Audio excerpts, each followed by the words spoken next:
सबसे बड़ी बात सबको पता है, हरियाणा पंजाब के झगड़े में ये यूनियन टेरिटरी है, और यूनियन टेरिटरी का मतलब कि उसका डिसीजन मेकिंग और सब कुछ एडहॉक तरीके से चल रहा है। चाहे हमारा मास्टर प्लान बन के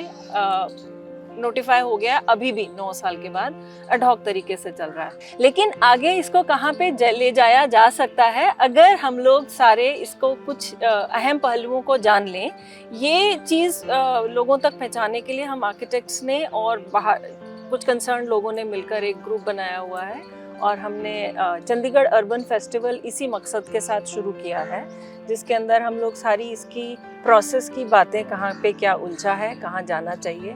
कहाँ पे फ़र्क आ रहा है, और कैसे इसकी सब अच्छी iconic spaces, sectors, park, Janmarg, Leisure Valley का ट्रू मीनिंग, उसकी इकोनॉमी और इसकी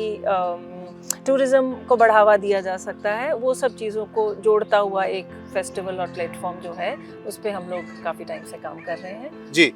यानी कि मैंने पहले आपने सुना होगा, मैंने बताया था कि आज़ादी लेना इतना मुश्किल नहीं होता, आज़ादी को संभाल के रखना मुश्किल होता है। जैसे कि चंडीगढ़ आर्किटेक्चर या वास्तुकला पे पूरे विश्व पे एक अलग स्थान रखता है, उसको जैसे आपने कुछ प्रश्न उठाए हैं, उसमें कुछ ना कुछ मास्टर प्लान के बारे में ब्रीफ बताइए, क्या उसमें होना चाहिए था, क्या नहीं होगा?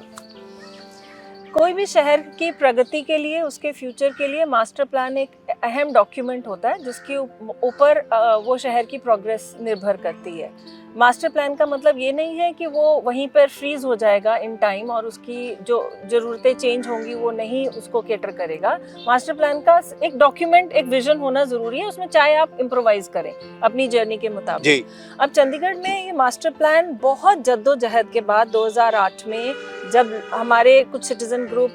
कोर्ट में गए, तब उसके बाद बना।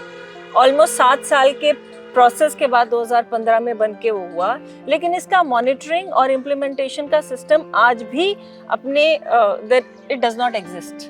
सो कहने को हम लोग मास्टर प्लान पा गए हैं शहर, लेकिन फिर भी चीज़ें एडहॉक तरीके से होती जा रही हैं। उसकी इम्प्लीमेंटेशन के लिए एक लॉ जो बनना चाहिए था, नहीं बन पाया है। पुराना लॉ जो